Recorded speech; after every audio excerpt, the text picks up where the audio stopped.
नमस्कार, मैं अनुज नरवाल रोहत की और हमारे साथ है अविनाश सैनी जी। जिस तरीके से हम लोकसभा वाइज हम बात कर रहे हैं, हमने इससे पहले रोहतक लोकसभा को लिया था और आपको बताई थी जानकारी कि किस तरीके की वहां की तासीर है और कौन कौन कैंडिडेट किस पार्टी से आ रहे हैं। आज हम कुरुक्षेत्र लोकसभा पर बात करेंगे। कुरुक्षेत्र का मैदान है। कुरुक्षेत्र की अगर धरती को याद किया जाता है तो महाभारत काल से कुरुक्षेत्र का दबदबा रहा है। यहाँ पर गीता का जो संदेश दिया था भगवान श्री कृष्ण ने, उसको लेकर ये पवित्र धरती है। और यहाँ पर अब फिर क्योंकि लोकसभा चुनाव है तो यहाँ पर कुरुक्षेत्र के मैदान में कौन कौन सी पार्टी का कौन कौन चेहरा हो सकता है यहाँ पर मैदान में आमने सामने, उस पर हम चर्चा करेंगे। उससे पहले हम बात करेंगे रोहतक माफ कीजिए कुरुक्षेत्र जो लोकसभा है उसकी तासीर की शुरुआत से लेके अब तक किस तरह की तासीर रही है। अविनाश जी, यहाँ पर जो तासीर है शुरुआत से लेके, क्योंकि कुरुक्षेत्र भी बाद में बना काफी, और बिल्कुल शुरुआत से कैथल और शायद एक बार अंबाला, उससे भी शुरुआत में अंबाला था। तो किस तरीके से दर्शकों को जानकारी दें आप? जी अनुज, मैं आपको बताना चाहूंगा कि जो कुरुक्षेत्र लोकसभा सीट है इसमें 3 जिलों की जो विधानसभाएं हैं वो उसमें शामिल है। कुरुक्षेत्र जिले की थानेसर, लाडवा, शाहबाद और पेहवा, और कैथल जिले की कैथल, कलायत, पुंडरी और गुलाचिका। इसके अलावा यमुनानगर जिले की रादौर जो सीट है विधानसभा सीट, वो भी कुरुक्षेत्र लोकसभा क्षेत्र के अंतर्गत आती है। 12 बार अभी तक चुनाव हुए हैं। 12 बार के चुनाव में 5 बार सैनी समुदाय से यहाँ से सांसद चुन के गए हैं, और इस बार भी जो सांसद है भारतीय जनता पार्टी के वो सैनी समुदाय से है। इससे पहले भी थे जो राजकुमार सैनी भी थे। हाँ जी, राजकुमार सैनी भी। तो 5 बार सैनी समुदाय से जीते हैं और 3 बार वैश्य समुदाय से जीते हैं। वो हालांकि एक ही फैमिली से है। ओपी जिंदल एक बार जीते हैं और 2 बार नवीन जिंदल जीते हैं। कुरुक्षेत्र की जो खासियत है अनुज, वो ये है कि ये ना जाट बहुल क्षेत्र है। 18% यहाँ पे जाट मतदाता है, 14% सीधे जाट मतदाता है और 4% जट सिख है। सैनी समुदाय के जो लोग हैं उनकी संख्या 8% है। हालांकि 2-2.5% सैनी सिख भी इसमें अलग से आ जाते हैं, तो 10-10.5% है। 8% ब्राह्मण समुदाय से है। इसके अलावा जो है 11.5% जो है एससी समुदाय के जो चमार जाति से हैं वो इसमें है। टोटल जो एससी जो मतदाता है वो 24% के आसपास बनते हैं। इसके बावजूद ये है कि यहाँ पर सैनी समाज के 5 बार सांसद चुने गए हैं। एक चीज और यहाँ की खासियत है जो वो ये है कि कुरुक्षेत्र ने हमेशा बाहरी लोगों पे यहाँ की जनता ने विश्वास जताया है, और सिर्फ एक सांसद है जो लोकल यहाँ से है, कैलाशो सैनी। उसके अलावा सभी दूसरे जिलों से रहे हैं। मैं आपको अगर लिस्ट में बताऊं कि रघुवीर विर्क हैं जो सबसे पहले सांसद यहाँ से रहे 1977 में, वो करनाल जिले से आते हैं। हरपाल, उसके बाद मनोहर लाल सैनी, चौधरी देवीलाल उनको लेके आए 1980 में, वो नारनौल से थे। उसके बाद हरपाल टोहाना से थे, गुरदयाल सैनी करनाल से थे, तारा सिंह भी करनाल से थे, ओपी जिंदल और नवीन जिंदल हिसार से रहे हैं, और राजकुमार सैनी और नायब सिंह सैनी ये दोनों ही नारायणगढ़ से हैं जो यमुनानगर जिले का हिस्सा है। तो सिर्फ कैलाशो सैनी जो 1998 और 1999 में जो जीती वो लोकल कुरुक्षेत्र की रही हैं, बाकी सब बाहरी है। तो ये एक तासीर है कुरुक्षेत्र की कि उन्होंने कभी आमतौर पे ना लोकल का नारा चलता है, लोकल वोकल का, तो लेकिन कुरुक्षेत्र के जो मतदाता है उन्होंने बाहरी लोगों को भी दिल खोल के उनको अपनाया है और उनको संसद में भेजने का काम किया है। इसमें दो नाम का मैं जिक्र करना चाहूंगा। इसमें गुलजारी लाल नंदा बिल्कुल यहाँ से ताल्लुक रखते थे और 2 बार देश के एक्टिंग पीएम भी रहे, और मूलचंद जैन जो हालांकि जब कैथल लोकसभा था शायद, और वहाँ से पहले वो सांसद चुने गए। बिल्कुल। वो उनको हरियाणा का गांधी बोला जाता था। हालांकि देश के बारे में एक उनके बारे में राय ये भी है कि पहले वो दल बदलू भी थे। खैर, गुलजारी लाल नंदा 1967 में और 1971 में यहाँ से चुने गए थे। कैथल विधानसभा लोकसभा क्षेत्र था तब ये, और 2 बार वो पंडित जवाहरलाल नेहरू के बाद और उनकी मृत्यु के बाद और लाल बहादुर शास्त्री की मृत्यु के बाद वो यहाँ पे रहे हैं। एक और चीज मैं आपको बताऊं कि यहाँ पे बड़े जो नेता हैं उनको धूल चटाने का काम भी इस धरती ने किया है। ये कुरुक्षेत्र की धरती है। अभय सिंह चौटाला सरकार थी उस समय पे, वो हारे। अर्जुन चौटाला उनके बेटे वो भी हारे यहाँ से, और नवीन जिंदल जो बहुत अच्छी बार 2 बार जीते उनको भी मात खानी पड़ी। तो इस तरह से गुरदयाल सिंह सैनी जो एक बार काफी बहुत बड़ा नाम थे वहाँ का, वो भी हार के गए। तो इस तरह से बड़े नेताओं को भी धूल चटाने का काम इस जमीन ने किया है। तो अब हम बात करते हैं हाल में जो चुनाव आने वाला है। यहाँ पर एक चीज तो क्लियर हो गई कि जो गठबंधन है इंडिया का, उनका कैंडिडेट यानी कि आम आदमी पार्टी का कैंडिडेट को सीट मिली हुई है। उन्होंने अनाउंसमेंट भी कर दी यहाँ से।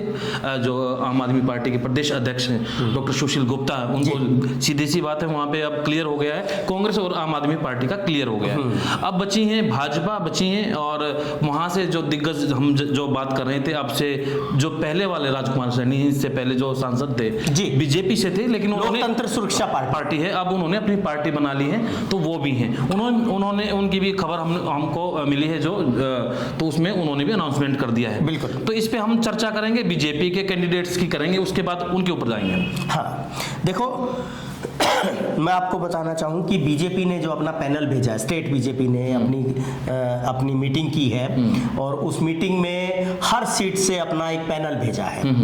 तो एक तो सारी सीट्स के बारे में ये है कि उन्होंने अपने जो एक्टिंग इस समय पे जो एमपी है उन सब के नाम पैनल में भेजे हैं। तो किसी का काटा नहीं है। तो इस लिहाज से नायब सिंह सैनी का नाम उस पहले नंबर पे गया है, पहले नंबर पे गया है। उसके बाद उन्होंने कोई नाम इस तरह से भेजा नहीं है। उन्होंने सब कुछ हाई कमान पे छोड़ दिया है कि हाई कमान जो तय करे दूसरा नाम। तो इसलिए बहुत सारे लोग अब लाइन में हैं, उम्मीद में है कि हाई कमान तक जिसकी पहुंच है वो टिकट लेके आ सकता है। नायब सिंह सैनी के बारे में मैं आपको बताऊं कि नायब सिंह सैनी को पिछले दिनों काफी जो प्रदेश बीजेपी का संगठन है उसमें काफी उनको तवज्जो दी गई है। उनको हरियाणा का अध्यक्ष बनाया गया है। तो एक तो हरियाणा का अध्यक्ष उनको बनाया है, दूसरा कुरुक्षेत्र में सैनी ज्यादा जीतते रहे हैं, दूसरी बात ये है, और तीसरा इंडिया गठबंधन से सैनी समुदाय से कोई उम्मीदवार नहीं आ रहा, वो वैश्य समुदाय से हैं। तो इस लिहाज से ये एक तरह से वो बनता है कि वैश्य समुदाय से अगर इंडिया गठबंधन से है तो भाजपा का उम्मीदवार जो है वो सैनी समुदाय से आ सकता है। तो उनको लेके पॉजिटिव बात ये है, पॉजिटिव बात है ये। और दूसरी बात ये है कि वो पिछला चुनाव मोदी लहर थी हालांकि, लेकिन बहुत बड़े अंतर से जीते हैं। मुझे लगता है कि वो हरियाणा की सेकंड सीट थी, सबसे ज्यादा मार्जिन वाली। जी जी। तो इस तरह से 3 लाख के करीब वोटों से वो जीते थे। तो सेकंड तो खैर करनाल थी, तो लेकिन ये भी एक अच्छे मार्जिन से जीते थे। अब एक और नाम है जो लगातार पिछले दिनों चर्चाओं में है, वो नाम है नवीन जिंदल या उनकी फैमिली से किसी का, क्योंकि हो सकते हैं उनकी धर्मपत्नी चालू हो सकती हैं।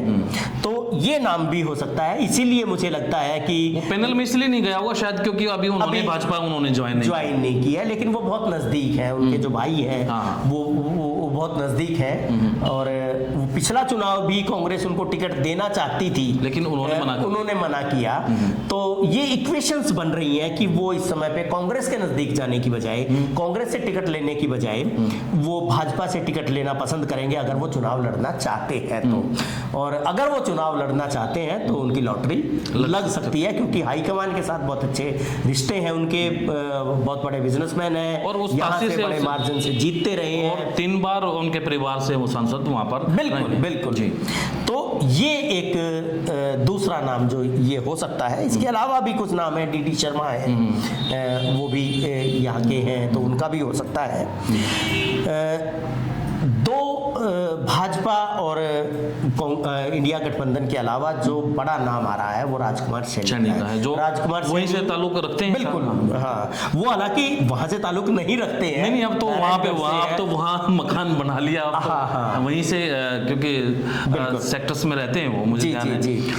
तो पूर्व मंत्री हैं और अपनी पार्टी के सुप्रीमो हैं, पूर्व सांसद हैं और बहुत ही मुखर बिल्कुल व्यक्ति हैं। पिछले दिनों उन्होंने जो था बहुत जगह पे जो भाजपा की खिचड़ी जो है उसको बिगाड़ने का काम किया था।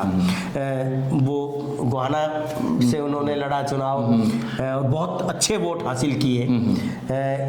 तो वो अगर ताल ठोकते हैं। इसमें एक चीज और है, इसमें एक पार्टी है बहुजन समाज पार्टी, उसका भी एक है ना वोट बैंक है इसमें। कैंडिडेट कोई भी हो, लेकिन कैंडिडेट भले ही ना हो, कैसा भी व्यक्ति हो, उसको इतना मार्जिन एक मिल जाता है उनको, एक ऐसा है वोट बैंक उनके पास, बसपा के पास। और पिछली बार देखने को मिला था कि समझौते में चुनाव भी लड़े हैं इन्होंने, तो हो सकता है कि राजकुमार सैनी के साथ वो आ जाते हैं और उनको सपोर्ट कर देते हैं, तो सोने पे सुहागा हो जाएगा उनके लिए। तो बिल्कुल गुरदयाल सिंह सैनी ने एक बार बहुजन समाज पार्टी से टिकट लेके उन्होंने चुनाव लड़ा था और काफी 1 लाख से ज्यादा वोट उन्होंने हासिल किए थे। तो बहुजन समाज पार्टी का खासतौर पे जो रादौर है वहाँ पे और कुरुक्षेत्र के हिस्से में भी, हल्के में भी, कैथल में भी बहुजन समाज पार्टी का काफी अच्छा जोर है। देखिए सबसे बड़ी बात यह है कि यहाँ पे जो एससी मतदाता है और एससी में भी जो चर्मकार हैं, जो चमार जाति से हैं, वो 11.5% वोट है, इसलिए बहुत मजबूत है बहुजन समाज पार्टी है। मायावती जी का काफी यहाँ पे सम्मान है और उनको काफी वोट मिलते रहे हैं। और अगर ये समझौता होता है तो राजकुमार सैनी मतलब कुछ भी खेल कर सकते हैं। तो यही चीज है। तो यहाँ पे जो महाभारत का जो गढ़ है, जहाँ महाभारत लड़ी गई, गीता का उपदेश दिया गया, तो वहां पर जो चुनाव है वो बड़ा दिलचस्प होने वाला है। इसका मतलब बिल्कुल खेला हो सकता है, क्योंकि देखिए, लेकिन एक चीज रहेगी इसमें, उससे हो सकता है कि राजकुमार सैनी और नायब सिंह सैनी अगर आते हैं, देखो हम इक्वेशंस पे बात करें, राजकुमार सैनी को टिकट, उनको तो टिकट कौन देगा, वो तो खुद है लड़ने वाले, अनाउंस कर चुके हैं। तो राजकुमार सैनी अगर चुनाव लड़ रहे हैं और नायब सिंह सैनी को टिकट मिल जाती है, तो सैनी समुदाय के जो मतदाता है वो बट जाएंगे। तो इस हिसाब से फायदा सुशील गुप्ता को रहेगा। इसमें लेकिन एक नाम हो रहे हैं, लेकिन उसमें हम बोल रहे हैं कि जो इनेलो का जिक्र हम करें, क्योंकि यहाँ से ये भी उम्मीदें जताई जा रही हैं कि पिछली बार की तरह यहाँ पे चौटाला परिवार से इनेलो परिवार वो अपने या खुद वहां पर लड़ सकते हैं या अपने बेटे को लड़वा सकते हैं। तो क्योंकि जाट मतदाता की आपने बात की, तो शायद वो साधेंगे इस बात को। हाँ, ये हो सकता है, क्योंकि अगर सभी पार्टियां अदर्स पे जा रही हैं तो जाट मतदाता है यहाँ पे और ये आ सकते हैं बिल्कुल। और सैनी अगर वो इस तरीके से सिस्टम बनता है तो, तो उनको भी कहीं ना कहीं फायदा होता है। बिल्कुल। मैं आपको बता रहा था कि अगर राजकुमार सैनी लड़ रहे हैं और नायब सिंह सैनी को टिकट मिलती है तो फायदे में रहेंगे सुशील गुप्ता इंडिया गठबंधन के, क्योंकि इंडिया गठबंधन के कांग्रेस पार्टी के बहुत बड़े बड़े नेता इस जगह से हैं जो पूरी कोशिश करेंगे। अब आप देखो अशोक अरोड़ा है, निर्मल सिंह है, जेपी और रणदीप सुरजेवाला, ये सारे इसी इलाके से हैं। तो वो अपनी पूरी कोशिश करेंगे अपने गठबंधन के साथियों को जिताने में सुशील गुप्ता के लिए। लेकिन अगर उल्टा होता है, अगर भाजपा नायब सिंह सैनी की बजाय नवीन जिंदल की तरफ जाती है, तो फिर आप देखिए कि 2 वैश्य समुदाय से वो हो जाएंगे उम्मीदवार। फिर राजकुमार सैनी अकेले बचेंगे सैनी समुदाय से, और अगर बाकी चीजों को अगर बहुजन समाज पार्टी उनके साथ आ जाती है तो फिर बड़ा खेला उधर भी हो सकता है। बिल्कुल। तो ये तमाम जानकारी दर्शकों के लिए थी, और क्योंकि अभी अनाउंसमेंट हो जाएगा तो और मजा आ जाएगा चुनाव में, और वो भी अपडेट आपको देंगे बिल्कुल, और बिल्कुल सही तरीके से चीजों को हम समझाने की कोशिश करेंगे, साधारण शब्दों में हम समझाने की कोशिश करेंगे। आपको इन जानकारियों के अलावा और भी कोई अलग सी जानकारी है तो कमेंट बॉक्स में लिख सकते हैं। हमारी वीडियो कैसी लगी उसके बारे में आप राय जरूर दें। नमस्कार।